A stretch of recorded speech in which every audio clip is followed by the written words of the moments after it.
As expected, Coy Close, Lauren Betts, and the UCLA Bruins put a beat down on Southern in the opening round. But a troubling challenge awaits in Richmond in round 2.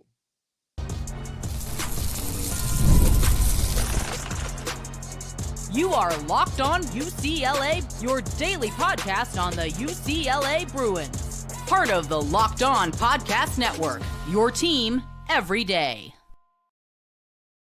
Welcome, everybody, to this edition of the Locked On UCLA Podcast. I'm your host, Zach Anderson-Yoxsimer. Thanks for making this show your first listen each and every day. It's free wherever you get your podcast, and it's available on YouTube. Like, comment, subscribe. It's your team every day, all right? And where we get started today, we are talking UCLA women's basketball in the tournament, reacting, kind of setting the stage for round 2. The Bruins getting ready to take on Richmond, but let's take a look back first versus what the Bruins had against Southern, right? It was a play-in matchup for the number 1 overall seed, awaiting the winner of the UC San Diego matchup, and Southern came away with that win. And the Bruins, heavy favorites as they should be, only one time in the women's bracket has a 16 taken down on cough, cough, Stanford. Sorry, you choked a long time ago. In the meantime, UCLA beat Southern 84-46, a game where the Bruins pulled away early, up by 12 after the end of the first quarter. Pretty even second quarter, and it took a strong second half for UCLA, outscoring the SWAC champions by 14 in the third, another 12 in the fourth, and the Bruins didn't have to overly lean on their starters or key contributors. I, of course, have talked a lot about this team's depth, and it really came into play in this game. UCLA had a total of 6 players with 10 or more points. Let me tell you that again. 6 players had 10 or more points. Nobody had more than 14.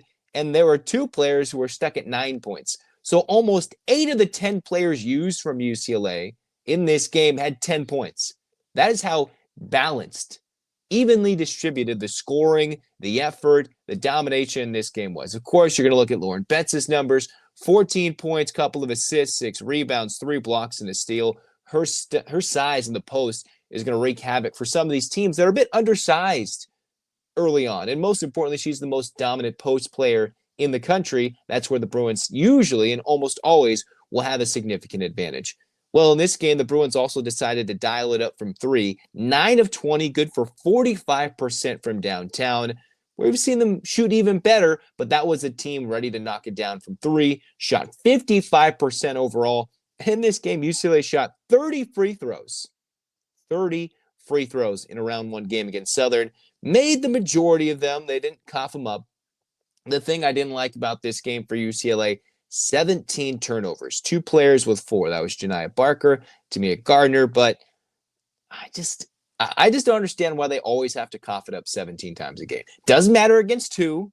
It's almost always 15 to 17, sometimes even 20, regardless of the competition that they're going to cough it up. And that's when one of their bugaboos when they had to play USC or play these other teams later down the line in the NCAA tournament or earlier this year in Big Ten play.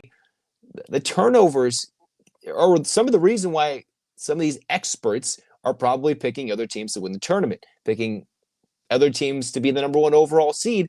That is the one part of the game when UCLA tries to force feed Lauren Betts. We've seen this, maybe not necessarily in this game, but that can be a troubling factor. Because why is it when Kiki Rice plays 25 minutes, can sit there, 7 assists, no turnovers, and be as efficient as it gets, even though she didn't have the best shooting night, as efficient as it gets, and then you mix in everybody else who probably doesn't have the ball as much as Kiki Rice does, bringing it up the floor, and have 3 or more turnovers. There were 3 Bruins with 3 or more turnovers in this game, from London Jones to Barker to Gardner. That's got to get cleaned up before you get deeper in the tournament, because you're not going to get away with 17 turnovers a game and still winning by 30 plus every single time. Maybe this round, yes.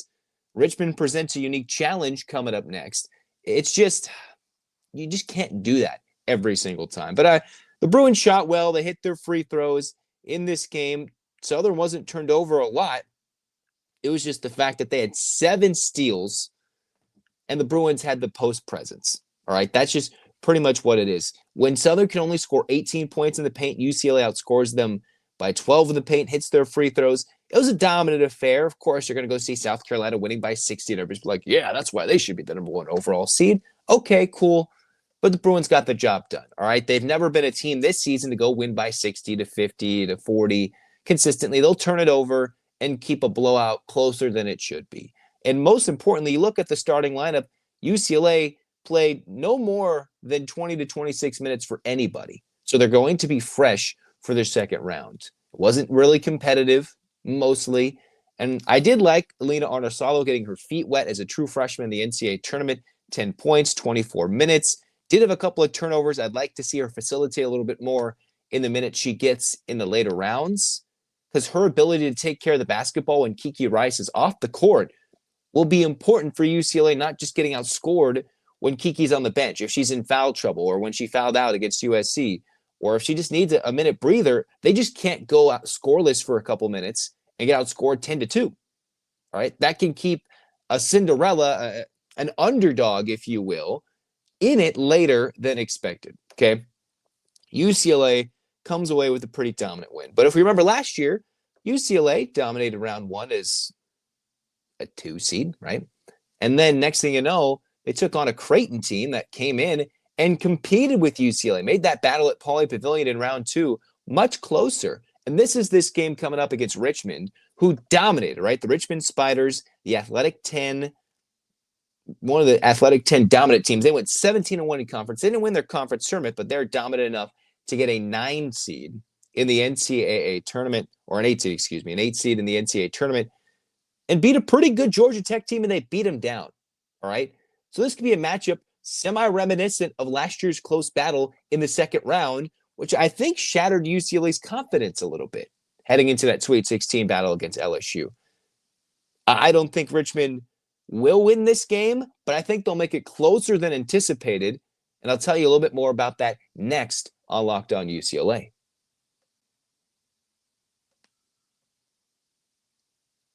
March Madness is here, and FanDuel is giving you the chance to get in on the action like never before. If you're a new customer, go check it out, because you can get $200 in bonus bets when your first $5 bet wins. That's 200 extra bucks to use on everything from buzzer beaters, Cinderella stories, and even who's cutting down the nets. And hey, maybe you're betting on the underdogs this year. Weren't a lot going through in the first rounds. Maybe you're going to go on the underdogs in the second round. Maybe you're putting it all on UCLA to go deep and beat Tennessee, or keep going on the women's side. Either way, you're going to want to use the FanDuel app. It's super simple to use, and when you get paid instantly with no waiting around. Visit FanDuel.com and get in on the college hoops action all tournament long.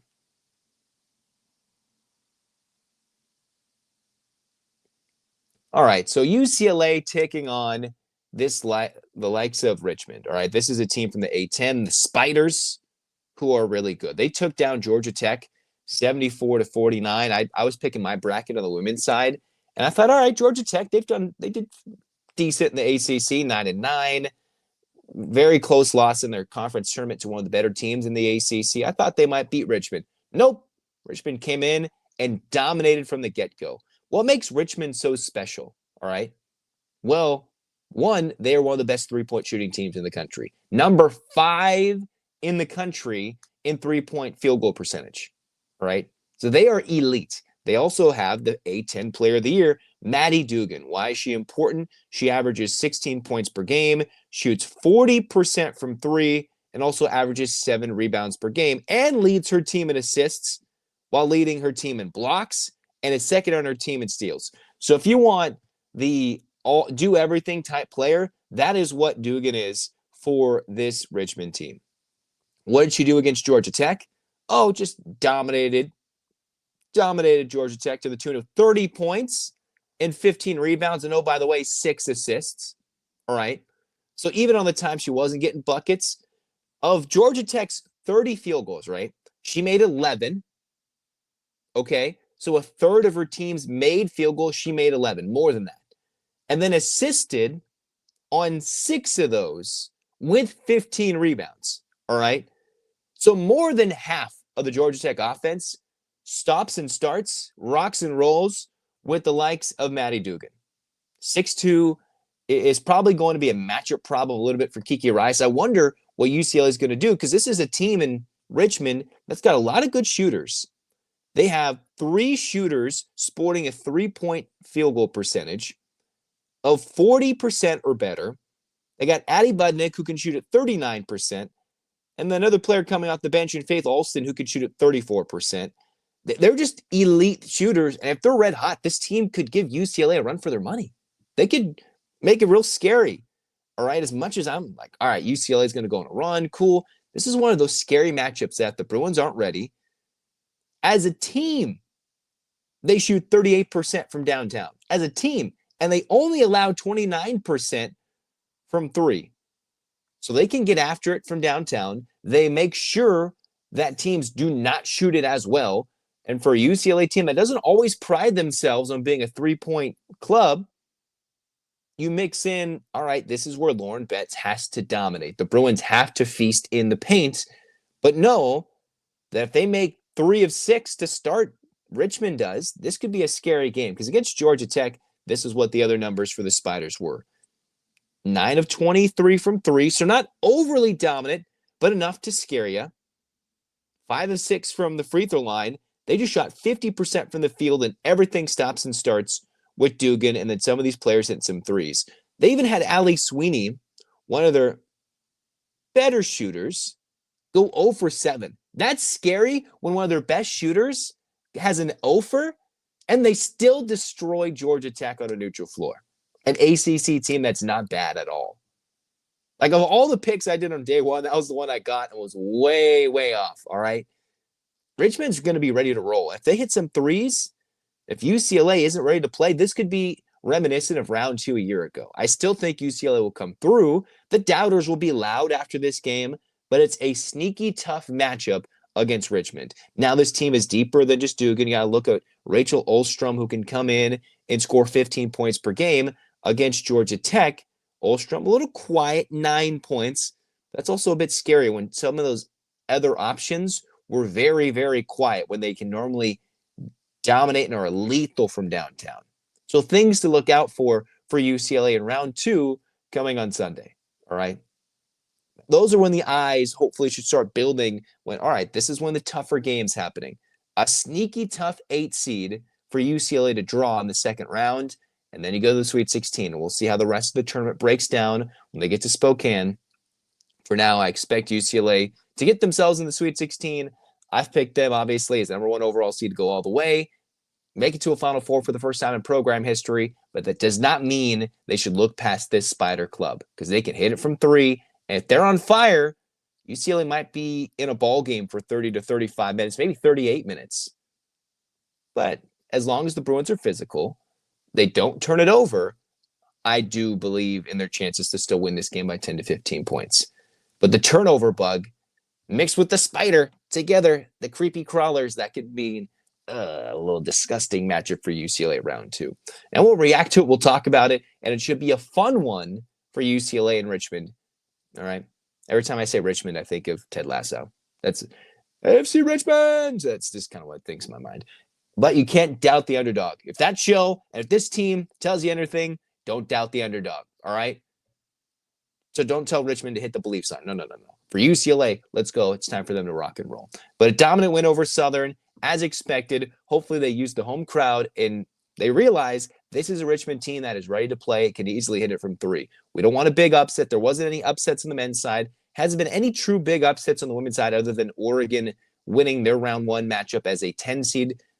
But I don't want UCLA to be the big shocker in round 2. That would be one of the more disappointing losses, if not the most disappointing loss in program history, to be the number 1 overall seed, playing in your home gym and losing in round 2. That is the big thing going into round 2. It's a lot of pressure, but, you know, when you're a top seed, when you're a top 2 team, top 3 team in the country, everybody is coming after you. And UCLA, I think, now realizes they got the target and they're ready to play with that confidence. So until next time, UCLA fans, we're going to react to the UCLA-Tennessee game. Hopefully they get themselves to the Sweet 16, and we'll react to the UCLA women's game as well, where they'll also be hoping to get to the Sweet 16. Hands up, Bruins fans. 8 clap time, baby. And 1, 2, 3, 4, 5, 6, 7, 8. UCLA. UCLA. Fight, fight, fight. This has been Locked On UCLA. Zach signing off. Go Bruins.